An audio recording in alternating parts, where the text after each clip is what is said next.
Three, two. Hey, Travis. So talk to us about insurance. Tell me one or a couple methods or suggestions that will help with maneuvering and guide us through the insurance game. Okay, Michael, sounds good. First of all, we got to think about what insurance is there to begin with. Why do patients have it? Why do we deal with it? Why do we put up with it? It's there to help with payment. And that seems like a silly thing to talk about, but it's because so often we use insurance as a crutch Hmm. to end up with patients avoiding treatment. Fluoride's a good example. If you believe in fluoride, then fluoride's super easy to do. It's cheap. It's something that's highly effective, or at least that's what a lot of dentists believe. But insurance doesn't cover it for adults. So if you tell a patient it's not covered, what you've essentially told the patient indirectly is it's not important. We say one thing, but they interpret it another way. So instead of saying that, you can just easily tell the patient, hey, after insurance, your portion is X. Well, X can happen to be 100% of the fee, doesn't matter, but you don't have to say non-covered because that's purely just a way to get patients not to do something. It's crazy how much the wording of what we do and say makes a massive difference. Gotcha. So then, how do you recommend we kind of so there's a lot of headache when it comes to insurance, right? Whether it's like, are we getting the best claims? Are we getting, did I enroll in the right insurance? I'm afraid to drop one, even though I have like a couple of people still on it. They're good patients. Mhm. How do we go about doing all that? Dropping is a whole different topic. Yes, if you can drop it, great. The big thing is drop it for the right reason, Mhm. meaning typically you're booked out for months, you can't get any other patients in, you don't want to hire an associate, and you potentially want to shrink the practice some, you know, charge more and see less people. Great, that's an option. If you've got holes in your schedule, dropping insurance is usually the last thing to do because it's going to end up hurting a lot more. People don't think about their fixed cost as much as we should. It's not just that everything we do has a X cost. It's that we got to pay rent and payroll and everything else, regardless how much dentistry we do. So first goal is always get a busy schedule. Second goal is get more money per what you do. But when it comes to the management side of insurance, another one that comes up a lot is what do you do with maximums? A lot of times offices will allow or encourage patients to only do their maximum and then wait till the next year for treatment. Well, okay, if you're in December, not a big deal. You're waiting a month. But now here at the beginning of the year, if you tell a patient, hey, you've got $5,000 worth of work to do, insurance covers 1,500, so let's spread it out 3 years. Well, that's insane. Mhm. Plus the fact that dentistry just gets worse and usually has an exponential higher cost when it gets worse. So instead, one of the options is think about what is going to get covered next year if you really want to do this, and then do everything else this year and utilize 2 years of benefits, but not spread it out 3, 4 years. Gotcha. Is that pretty common when they do that? They spread it out like Oh, it that? happens all the time.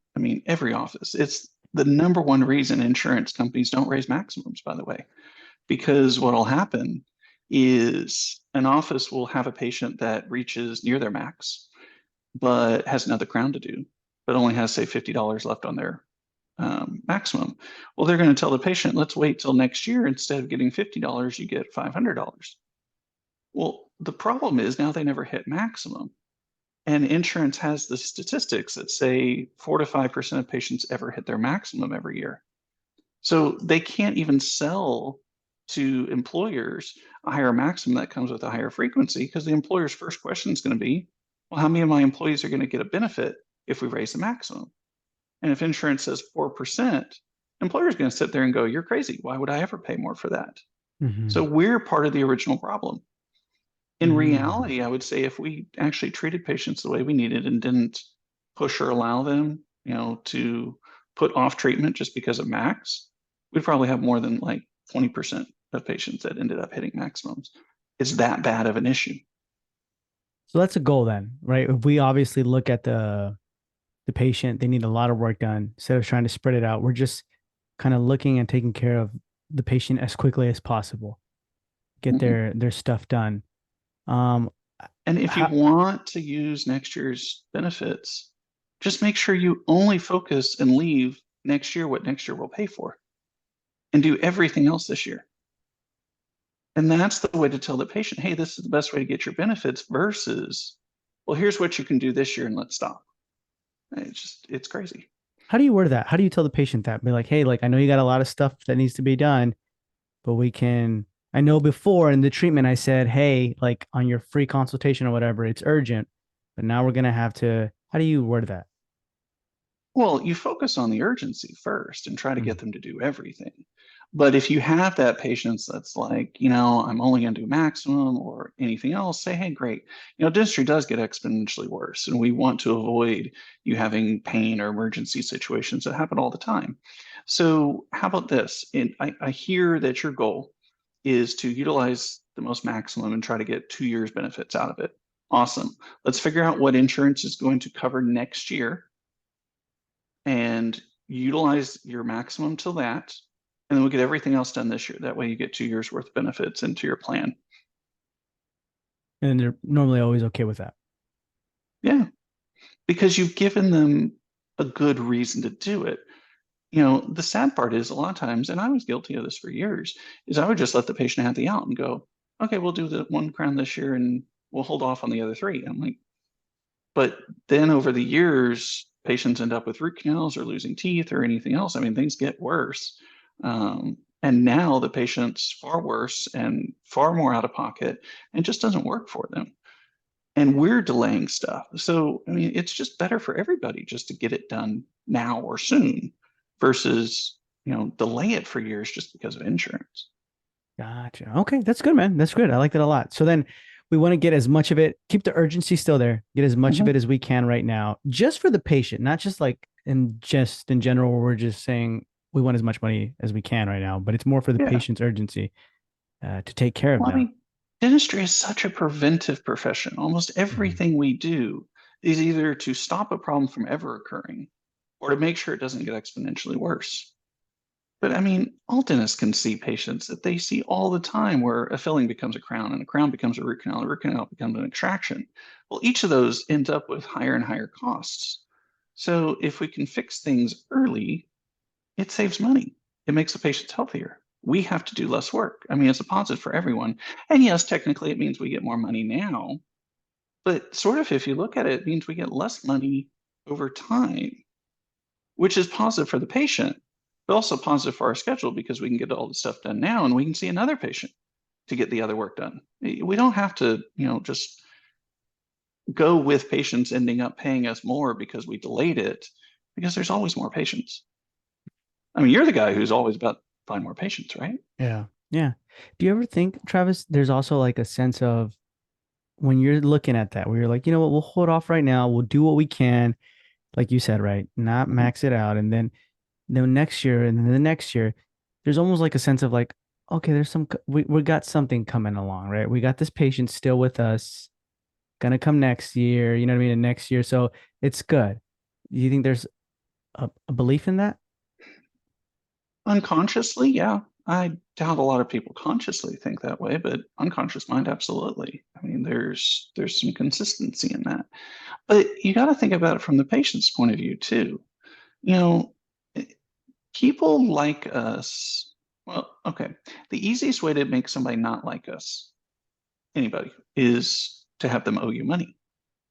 Well, if you're constantly having to have more work done when they come to the office, this is actually how patients end up not liking dentists, not trusting dentists, have anxiety or fear about dentistry, because every time they come in, it's always something else.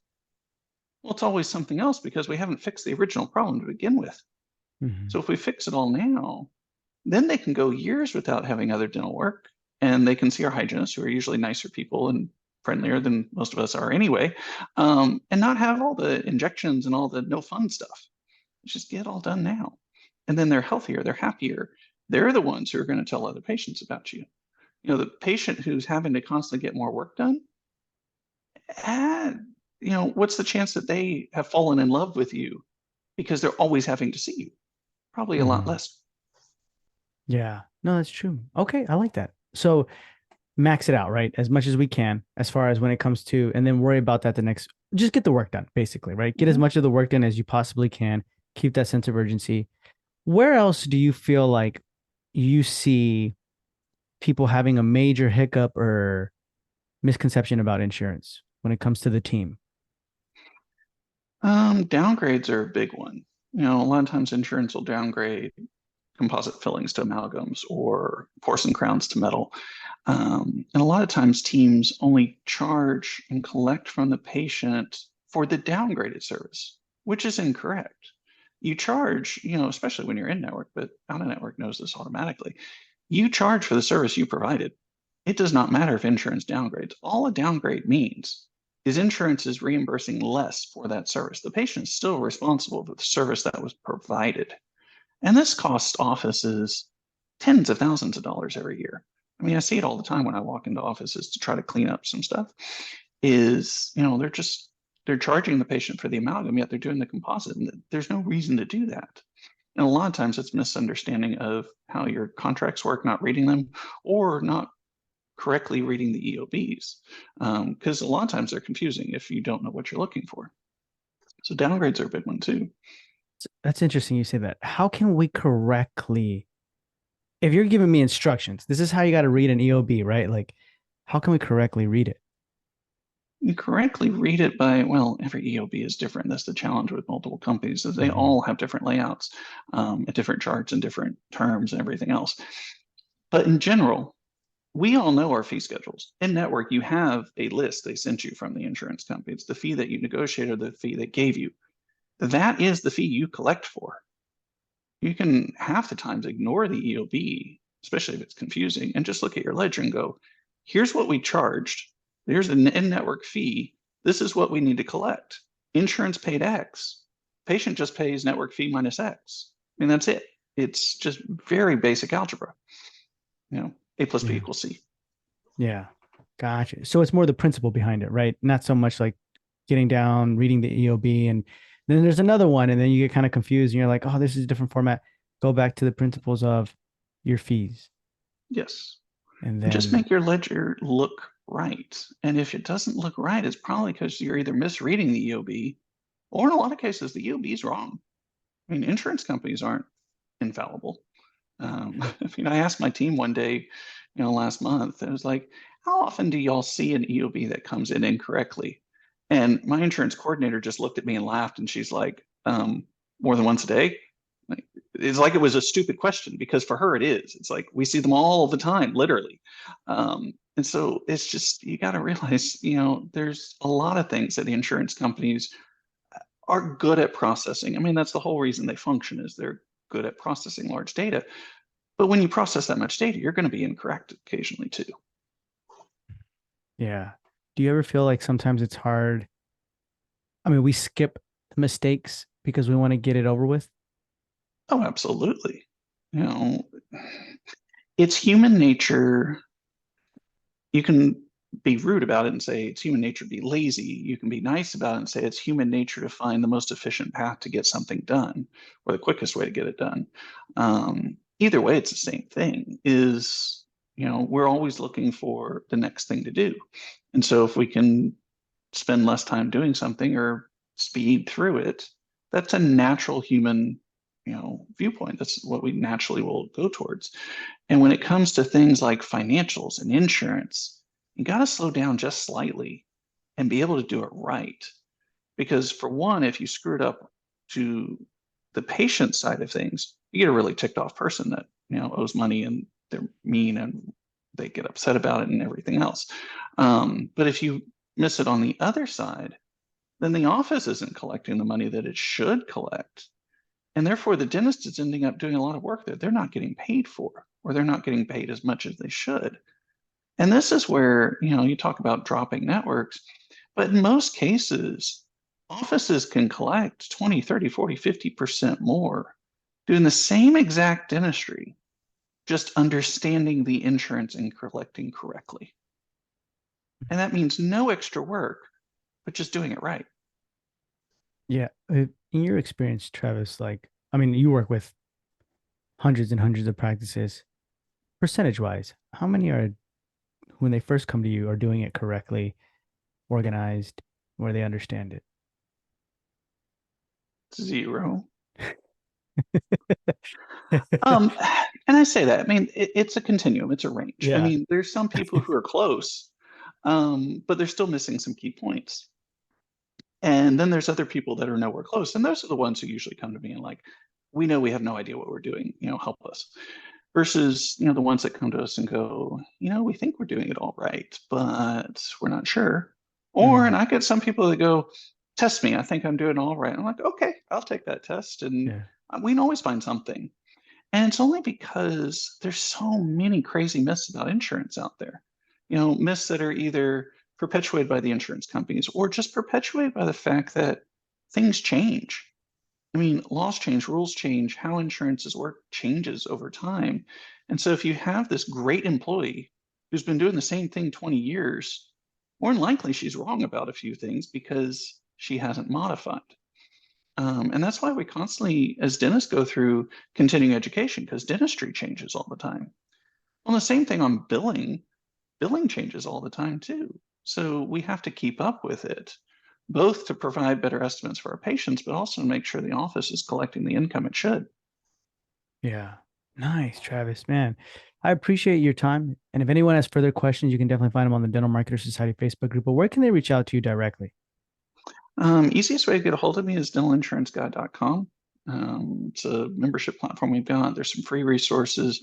But the biggest aspect of membership, because I answer these all the time, is there's a Q&A section. And so we do live Q&As once a month, or you just send me a question that you've got any day and we'll get it answered for you correctly. Gotcha. That's in the, so really quick, Mhm. if you could break it down to me. I know we're kind of over time, but like break it down to me. What's in the dental insurance guy membership program? So it's super expensive. It's $30 a month. But it's the Q&As, it's the e-courses, it's live sessions. There's a really cool insurance calculator on there for people who have secondary insurance. It'll actually do all the work for you so you don't have incorrect write-offs. It keeps track of all the state laws when it comes to non-covered services. I mean, it's got a lot of Q&As. There's just so much in there that people just need to unpack. And if they can get it, that's the kind of stuff that can save offices a ton of money, or if nothing else, increase their collections. Like I said, our average increase in collections on people who utilize the resources is over 30%. Same dentistry, same patient, same team, just doing things the right way. Yeah. Awesome. So guys, that's going to be in the show notes below, the dentalinsuranceguy.com. So go and check it out. And Travis, thank you for being with me on this Monday morning marketing episode. Thank you, Michael. It was great speaking with you. Man, Travis, fantastic.